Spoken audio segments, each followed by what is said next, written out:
গোয়ালডাঙ্গা গ্রামে রামকৃষ্ণ মিশন আশ্রমের সন্নিকটে আমাদের গোয়ালডাঙ্গা নিচনা সমবায় কৃষি উন্নয়ন সমিতি লিমিটেডের সন্নিকটস্থ মাঠে। তো আমাদের নেত্রী মমতা বন্দ্যোপাধ্যায়, আমাদের নেতা অভিষেক বন্দ্যোপাধ্যায়ের নির্দেশ ক্রমে 2011 থেকে 2026 প্রায় 15 বছরের এই সময়কালে মমতা বন্দ্যোপাধ্যায়ের নেতৃত্বাধীন মা মাটি মানুষের সরকার আমাদের পশ্চিমবঙ্গবাসীর জন্য যে সমস্ত প্রকল্প পরিষেবা দিয়েছেন সেইগুলোই একত্রিতভাবে উন্নয়নের সংলাপ রূপে আপনাদের সামনে বর্ণনা করার জন্য আজকে আমরা উপস্থিত হয়েছি। এই নিয়েই সভা। এই সভায় সভাপতিত্ব করছেন আপনাদের এই অঞ্চল তৃণমূল কংগ্রেসের সভাপতি আমাদের পুলকেশ দা, আছেন যুব সভাপতি তাপস আছে ভাই তাপস।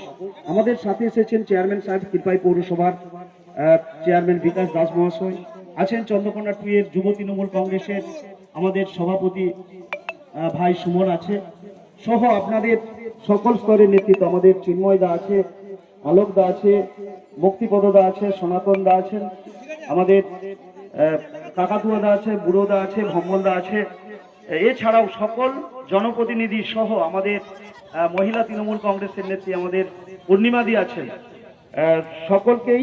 এবং আমাদের সাথে হাত মিলালেন আমাদের মমতা বন্দ্যোপাধ্যায়ের নেতৃত্বাধীন যে মা মাটি মানুষের সরকারের উন্নয়নের প্রকল্প এবং তার পরিষেবায় মুগ্ধ হয়ে দিলীপ সাঁতরা, যিনি এই মাঙ্গুল অঞ্চল তৃণমূল কংগ্রেসের বিজেপির নেতৃত্ব ছিলেন, তিনি আজকে আমাদের পরিবারে প্রবেশ করলেন এবং যোগদান করলেন তৃণমূল কংগ্রেস। সকলকে আমার বড়দের শ্রদ্ধা প্রণাম ভালোবাসা, আমাদের মায়েদের দিদিদের যারা এসেছেন তাদেরকেও আমার নতমস্তকে প্রণাম নিবেদন করছি। আমরা যে স্থানে আজকে সভাটা করছি, একটু আমি সকলকেই বলবো যে একটু সভাটা আমাদের হবে, আমরা বক্তব্য শেষ করব, সাথে সাথে আমাদের যে ভিডিওগ্রাফি রয়েছে প্রায় 45 মিনিট বা 50 মিনিটের একটি ভিডিওগ্রাফি আছে, সেটা দেখে তারপরে বাড়ি ফিরবো। এই অনুরোধটা আমি রাখছি আমার বক্তব্যের আগে। আমি যে কথা বলছিলাম যে স্থানে আমরা বক্তব্য রাখছি গোয়ালডাঙ্গা গ্রাম, তো এখানে এই গোয়ালডাঙ্গা গ্রামে রামকৃষ্ণ মিশন আশ্রম নরেন্দ্রপুরের শাখা স্থাপিত হয়েছে। আমরা রাজনীতির বক্তব্য তো বলবোই, অবশ্যই বলবো, কিন্তু এটা আমাদের কাছে পরম পাওয়া। কেন বলছি পরম পাওয়া? কারণ রামকৃষ্ণ পরমহংস দেবকে আমরা সকলেই চিনি, যিনি বলতেন যে জীব সেবাই শিব সেবা, যত মোর তত পথ, কালী খ্রিস্ট আল্লাহ সবই এক। অর্থাৎ ওনার যে মতদর্শ এবং সেই মতাদর্শ নিয়ে যিনি এই বাংলা নয় ভারতবর্ষকে বিশ্বের দরবারে 1 নম্বরে পৌঁছে দিয়েছিলেন, তার ভাব শিষ্য স্বামী বিবেকানন্দ। আমরা জানি শিকাগো ধর্ম সভায় তিনি আমাদের এই ভারতবর্ষের মানব ধর্মকে বিশ্বের দরবারে প্রতিষ্ঠা করেছিলেন। তো সেই স্থানে আমরা আজকে এসে উপস্থিত হয়েছি। আর আমাদের পরম সৌভাগ্য এই কারণে যে সেই রামকৃষ্ণ মিশন আশ্রম নরেন্দ্রপুরের একটি শাখা আমাদের এখানে স্থাপিত হয়েছে, যাদের দায়িত্ব কর্তব্য যে মানুষের মধ্যে মনুষ্য চেতনার উন্মেষ ঘটিয়ে মানুষকে দেবতা স্থানে উন্নীত করা, এটা ওনাদের কাজ। যেমন আমরা দেখি আমাদের ছোট ছোট বাচ্চাদেরকে ওখানে শিক্ষাঙ্গনে পাঠায়, এখানে ছোট্ট একটি আমাদের বিদ্যালয় রয়েছে মিশনের আন্ডারে। যেমন আমাদের ছোট ছোট বাচ্চারা তারা ওখানে তাদের যে শিক্ষা, আমাদের প্রাথমিক বলুন উচ্চ মাধ্যমিক বলুন, সেই লেভেলের শিক্ষাটা যেমন শিখবে, একইভাবে এই ধারণাও নিয়ে তারা বড় হবে। কারণ এই ধরনের একটি স্কুল, এই ধরনের একটি মিশন আশ্রমিক স্কুল আমাদের এলাকায় হয়েছে, এটা শুধু মাঙ্গুল অঞ্চলের গর্ব নয়। আমরা চন্দ্রকোনা 1 নম্বর ব্লক নয়, চন্দ্রকোনা বিধানসভার মধ্যে একটি মিশন এখানে স্থাপিত হয়েছে। তো স্বভাবতই আমি এই মিশন আশ্রমিকের যিনি মহারাজ আছেন ওনার চরণে আমার প্রণাম নিবেদন রইল। তো আমি যে কথা বলছিলাম, আমরা পলিটিক্যাল পার্সন, আমরা মমতা বন্দ্যোপাধ্যায়ের কর্মী, তৃণমূল কংগ্রেসের কর্মী, আমরা সেই কথায় ফিরে যাই। তো মমতা বন্দ্যোপাধ্যায় আমার মায়েদের দিদিদের জন্য যে যে প্রকল্প করেছে, আমি সেগুলোই, যেহেতু মায়েরা আমার বেশি রয়েছে, দিদিরা বেশি এসেছে, সেই কথাগুলোই আমি সবিস্তারে বর্ণনা করব। মমতা বন্দ্যোপাধ্যায় যে প্রকল্প করেছেন সেগুলো যদি আমরা বর্ণনা করি অনেকক্ষণ সময় লাগবে, ঘন্টার পর ঘন্টা সময় লাগবে, সেই সময় নেই আমাদের হাতে, আর আপনাদেরও সেই হয়তো ধৈর্য নেই। আমরা আমাদের পাশের গ্রামের একজন মহান মনীষী ঈশ্বরচন্দ্র বিদ্যাসাগর মহাশয়ের নাম জানি। আমাদের পাশের গ্রাম বীরসিংহেতে যার জন্মস্থান, কি নাম বলুন, কি নাম? বীরসিংহে সিংহ শিশুর নাম কি বলুন দিদিরা, কি নাম? আমাদের বীরসিংহ গ্রামে, এই মাইকের ইকোটা কমাতে হবে, বলছি বীরসিংহের আমাদের সিংহ শিশু, দিদি ঠিক বলেছেন, ঈশ্বরচন্দ্র বিদ্যাসাগর। কেন ঈশ্বরচন্দ্র বিদ্যাসাগর মহাশয়ের কথা বলছি? কারণ ঈশ্বরচন্দ্র বিদ্যাসাগর মহাশয়ের সময় তিনি উপলব্ধি করেছিলেন যে কোনো সমাজের, কোনো জাতির যদি বিকাশ ঘটাতে হয় তাহলে সবার আগে দরকার আমার মায়েদের, দিদিদের এবং নারী শিক্ষার প্রসারের। তাহলে কতদিন আগে ঈশ্বরচন্দ্র বিদ্যাসাগর চেষ্টা করেছেন ভাবুন। ওই সময় আমার মায়েদের, দিদিদের কোনো শিক্ষার অধিকার ছিল না, বাড়ির বাইরে বেরোতে দিত না মেয়েদেরকে।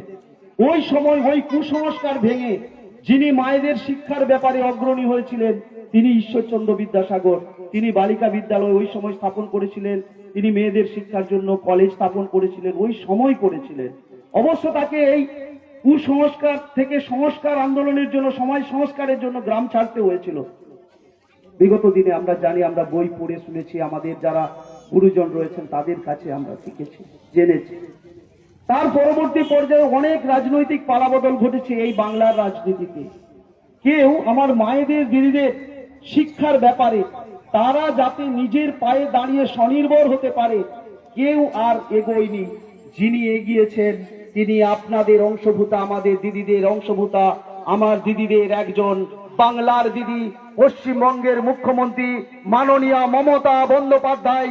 তিনি প্রমাণ করে দিয়েছেন যে ঈশ্বরচন্দ্র বিদ্যাসাগর মহাশয় যেটা শুরু করেছিলেন আজকে সেটাই বাস্তবের মাটিতে তিনি রূপায়িত করে দেখিয়েছেন মামাটি মানুষের সরকারের বিভিন্ন প্রকল্প দিয়ে। কি করেছেন?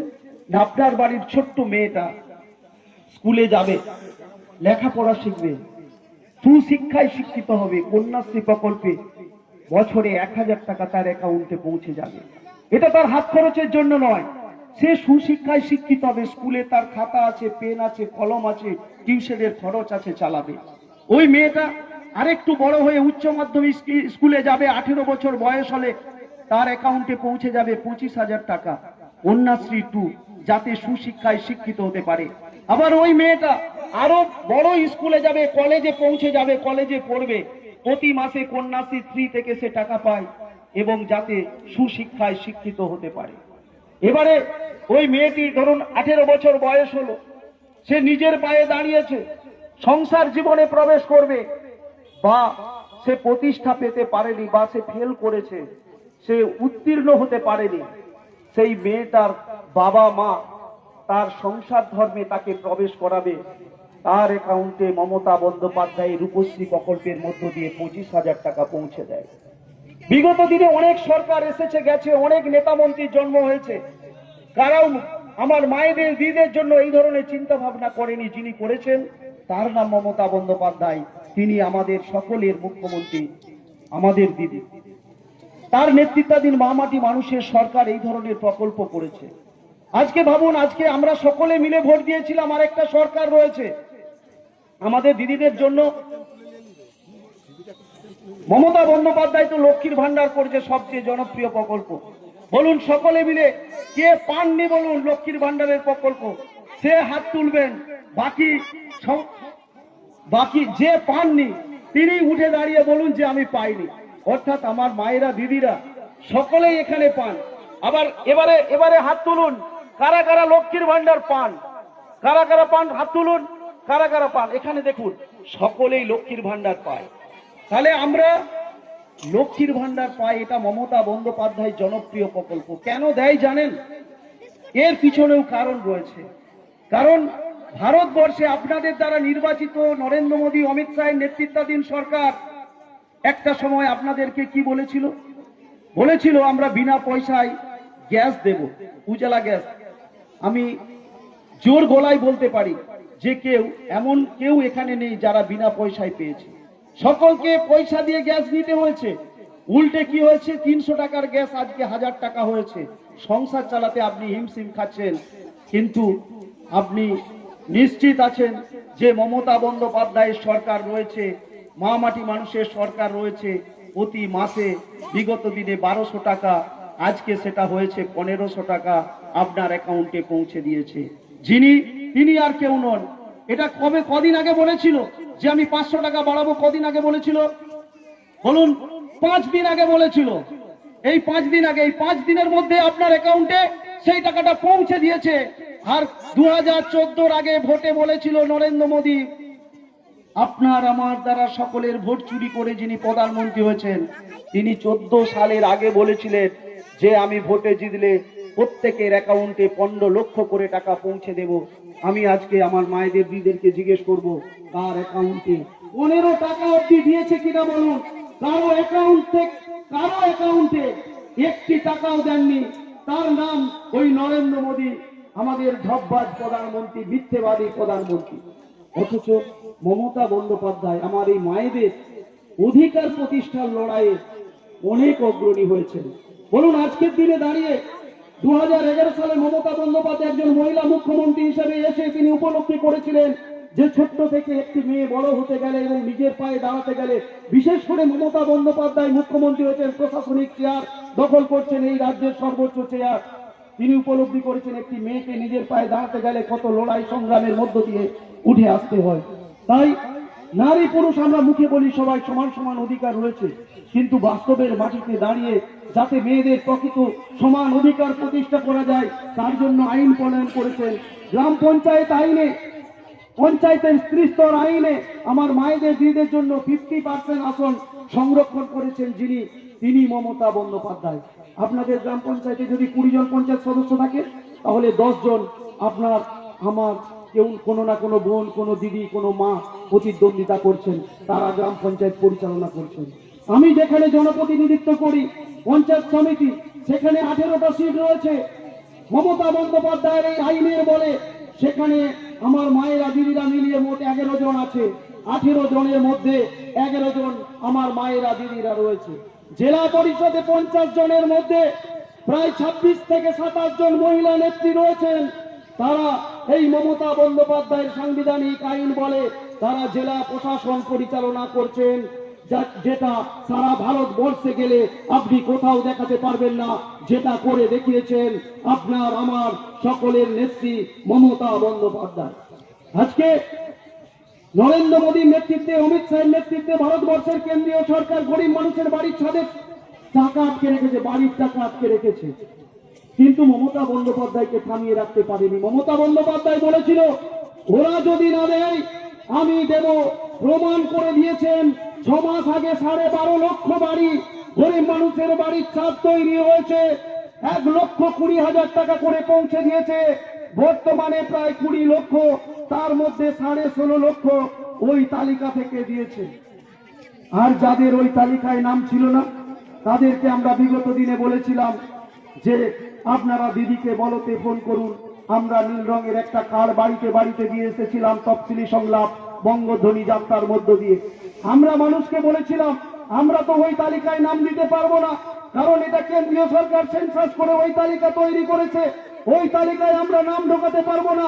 কিন্তু আমরা এটা করতে পারি, আপনার বক্তব্যটা যাতে আপনি আপনার রাজ্যের মুখ্যমন্ত্রীর কাছ পর্যন্ত পৌঁছে দিতে পারি, তার ব্যবস্থা করতে পারি। তার জন্য এই নাম্বারটা রাখুন, দিদিকে বলতে এই নাম্বারে ফোন করবেন। যারা বিশ্বাস করেছিল, যারা ভরসা করেছিল, তাদের ওই তালিকায় নাম এসেছে। সেটাও আমাদের ব্লকে প্রায় 4,000-এর কাছাকাছি, তারাও বাড়ির টাকা এইবারেই পাবে। তাহলে মমতা বন্দ্যোপাধ্যায় যেটা কথা দেন সেই কথাটা উনি রাখেন, বারে বারে রেখেছেন, এটা আপনারা নিশ্চিতভাবে মনে রাখেন। কারণ মমতা বন্দ্যোপাধ্যায় যা বলেন তাই উনি করে দেখান। আজকে বলুন, আজকে আপনি সেলফ হেল্প গ্রুপের আমার দিদিরা মায়েরা এখানে অনেকেই সদস্য রয়েছেন সেলফ হেল্প গ্রুপে। সেলফ হেল্প গ্রুপ করবেন, সেলফ হেল্প গ্রুপের সদস্য হবেন, উৎসাহ ভাতা মমতা বন্দ্যোপাধ্যায় সরকার দিচ্ছে। আনন্দ ধারা বলে একটি প্রজেক্ট রয়েছে, যে প্রজেক্টের সমস্ত পরিকল্পনায় এই মামাটি মানুষের সরকারের তৈরি, যেখানে একটি মেয়েকে ট্রেনিং দিয়ে তাকে সুশিক্ষায় শিক্ষিত করে ট্রেনিং প্রাপ্ত করে সে যাতে নিজের পায়ে দাঁড়াতে পারে, ব্যাংকে ঋণ নিতে পারে, এমনকি প্রত্যেকটি সংঘকে সমবায়ে রূপান্তরিত করেছেন আমাদের নেত্রী মমতা বন্দ্যোপাধ্যায়। আপনাকে কোনো ব্যাংকের দরজায় যেতে হবে না। যদি মনে করে সংঘ, সেই সদস্যকে ওই সংঘ থেকে ঋণ দিয়ে নিজের পায়ে দাঁড়ানোর সুযোগ করে দিতে পারে। এছাড়া তো অনেক ফেসিলিটি রয়েছে, 50% ছাড় রয়েছে, 25% ছাড় রয়েছে, 4% ছাড় রয়েছে ইন্টারেস্টে, এই ধরনের ছাড় অনেক রয়েছে। আমার দিদিরা আমার থেকে অনেক বেশি করে জানেন। তাই মমতা বন্দ্যোপাধ্যায় আমাদের পশ্চিমবঙ্গের মায়েদের, দিদিদের কথা, আমি যে কথা দিয়ে শুরু করেছিলাম, ঈশ্বরচন্দ্র বিদ্যাসাগর মহাশয় যেটা শুরু করেছিলেন, মমতা বন্দ্যোপাধ্যায় সেটা অক্ষরে অক্ষরে পালন করে আজকের বাংলায় মায়েদের, দিদিদেরকে নিজেদের পায়ে দাঁড়ানোর সুযোগ করে দিয়েছেন। তাই 2026 সাল কঠিন লড়াই। একদিকে সাম্প্রদায়িক নরেন্দ্র মোদী, অমিত শাহের নেতৃত্বাধীন বিজেপি সরকার, যারা উন্নয়নের কথা বলে না, যারা বাংলায় শুধু জাতি ধর্মের কথা বলে নিজেদের ভাইয়ে ভাইয়ে দ্বন্দ্ব লাগায়, যারা মারপিট করে, যারা ভোট চাইতে এসে উন্নয়নের কথা না বলে ধর্মের কথা বলে, যারা হিন্দু মুসলমান করে ভাইয়ে ভাইয়ে দাঙ্গা লাগায়, তাদের বিরুদ্ধে একত্রিত হতে হবে। আমাদের মায়েদের এবং দিদিদেরকে প্রত্যেকটি পরিবার একত্রিত হয়ে ওই ধর্মের ভণ্ডামীদের, ওই অত্যাচারী শাসকদের, যারা আপনার বাড়ির টাকা আটকে রেখেছিল, যারা গরিব মানুষের 100 দিনের কাজের টাকা আজ পর্যন্ত দেয়নি, যারা গরিব মানুষের পেটে লাথি মেরেছে, তাদেরকে উৎখাত করতে হবে এবং তাদেরকে উচিত শিক্ষা দেওয়ার জন্য মমতা বন্দ্যোপাধ্যায়ের হাতকে শক্ত করতে হবে। আমাদের নেতা অভিষেক বন্দ্যোপাধ্যায়ের হাতকে শক্ত করতে হবে। এই আবেদন জানাতে আপনাদের কাছে এসেছি। আজকে ওনারা কি করছেন? বলছেন এসআইআর করছি। এসআইআর মানে কি? এসআইআর মানে স্পেশাল ইন্টেনসিভ রিভিশন, ভোটার লিস্টের নিবিড় সংশোধন। তার নিয়ম, তার মানে কি ছিল না, 10 বছর ধরে কোনো মানুষ, মৃত মানুষের নাম ওই তালিকায় রয়ে গেছে, সেটা 10 বছর অন্তর অন্তর বাদ সেইটাকে বের করে দেওয়া হবে। 10 বছর আগে কোনো মানুষ আমার বুথে বাস করত, কিন্তু 10 বছর ধরে অন্য জায়গায় চলে গেছে, তার নামটা এই বুথেই রয়ে গেছে, তার নামটা বাদ দিতে হবে। এই সিস্টেমটার নাম ছিল এসআইআর। আজকে এসআইআর হচ্ছে। বিগত 10 বছর আগে এসআইআর হয়েছে, কেউ জানেনি। আজকের দিনে এসআইআর হচ্ছে। আজকে হাজার হাজার মানুষকে বিডিও অফিসের লাইনে দাঁড় করিয়ে দিয়েছে। 60 বছর 80 বছর ধরে আপনি বাংলার বুকে মানুষ হয়েছেন, বাংলায় জন্ম নিয়েছেন, বাংলার আলো বাতাসে লালিত পালিত হয়েছেন। আপনাকে প্রমাণ দিতে হচ্ছে আপনি বাংলার নাগরিক। আপনাকে ভোটার কার্ডটা হাতে নিয়ে প্রমাণ দিতে হচ্ছে আপনি ভারতের নাগরিক। আপনি প্রশ্ন করবেন না ভোটার কার্ড তো আপনি নিয়েছিলেন, ওই ভোটার কার্ড যদি অবৈধ হয়, ওই ভোটার নিয়ে যে প্রধানমন্ত্রী হয়েছেন, আপনি যে স্বরাষ্ট্রমন্ত্রী হয়েছেন, আপনার আগে পদত্যাগ করা উচিত। কারণ আপনি প্রধানমন্ত্রী অবৈধ, আপনি স্বরাষ্ট্রমন্ত্রী অবৈধ, পদত্যাগ আপনাকে আগে করতে হবে। এই প্রশ্ন, এই স্লোগান তৃণমূল কংগ্রেসের দল থেকে আপনাদের সামনে আমরা বলতে এসেছি। বিশেষ বলবো না, বিশেষ কিছু বলবো না, আমাদের থেকে আপনারা সকল কিছু জানেন। আবারও বলি, মমতা বন্দ্যোপাধ্যায় আপনার বাড়ির নিত্য নৈমিত্তিক জীবন সঙ্গী হয়ে গেছেন তার প্রকল্পের মধ্য দিয়ে। এক একটা বাড়িতে আমি জোর গলায় বলতে পারি, এমন বাড়ি আপনাকে আপনি দেখাতে পারবেন না যেখানে মমতা বন্দ্যোপাধ্যায়ের সকল প্রকল্প পৌঁছে যায়নি। প্রত্যেকটি বাড়ির লোক সুবিধা পাচ্ছে। হয়তো আমাদের কোনো কর্মী নেতৃত্বের ভুলে আপনারা মুখ ফিরিয়ে বসে আছেন, কিন্তু আমাদের ভুলে, আমাদের দোষ ত্রুটিতে মমতা বন্দ্যোপাধ্যায়কে কাঠগড়ায় দাঁড় করাবেন না, তৃণমূল কংগ্রেসকে কাঠগড়ায় দাঁড় করাবেন না। মমতা বন্দ্যোপাধ্যায় সেই ধর্মে বিশ্বাসী। কারণ মমতা বন্দ্যোপাধ্যায় কি করেছেন? মমতা বন্দ্যোপাধ্যায়, আপনি সিপিএম করুন, আপনি তৃণমূল কংগ্রেস করুন, আপনি কংগ্রেস করুন, আপনি বিজেপি করুন, আপনার স্ত্রীর অ্যাকাউন্টে লক্ষ্মীর ভান্ডারের টাকাটা পৌঁছে দিচ্ছে। আপনার বাড়িতে গরিব মানুষের বাংলার আবাসের টাকা পৌঁছে যাচ্ছে। আপনার বাড়ির যে বয়স্ক মানুষটা 60 বছর হয়ে গেছে আর মাঠে খেতে পরিশ্রম করতে পারে না, অক্ষম ভাতা হিসেবে, বার্ধক্য ভাতার পেনশন হিসেবে তার অ্যাকাউন্টে টাকা পৌঁছে দিচ্ছে। সেই কালার দেখে না, সেই রং দেখে না, কারণ সে মানব ধর্মে বিশ্বাস করে। সেই মানব ধর্মকে প্রতিষ্ঠা পাওয়ানোর জন্য যিনি আন্দোলন করেছেন, তার হাতকে শক্ত করতে হবে আমার মায়েদের, দিদিদেরকে। কারণ আপনাদের অংশভূতা হয়ে, আপনাদের অংশের সঙ্গী হয়ে, আপনাদের ঘরের মেয়ে হয়ে এই পশ্চিমবঙ্গের রাজ্য পরিচালনা করছেন আর প্রতিটি মানুষকে সুরক্ষা দিচ্ছেন। নিশ্চিতভাবে আপনারা তার হাতকে শক্ত করবেন এবং অভিষেক বন্দ্যোপাধ্যায়ের হাতকে শক্ত করবেন, যাতে এই ধরনের জনপ্রিয় প্রকল্পের পরিষেবা সারা বাংলা জুড়ে আরো মানুষ পেতে পারে। এই আশা, এই ভরসা রেখে সবাইকে যথাস্থানে আমার শ্রদ্ধা, প্রণাম, ভালোবাসা জানিয়ে আমি আমার এই সংক্ষিপ্ত কথা শেষ করলাম। জয় হিন্দ, বন্দে মাতরম। তৃণমূল কংগ্রেস জিন্দাবাদ, মমতা বন্দ্যোপাধ্যায় জিন্দাবাদ, আমাদের নেতা অভিষেক বন্দ্যোপাধ্যায় জিন্দাবাদ।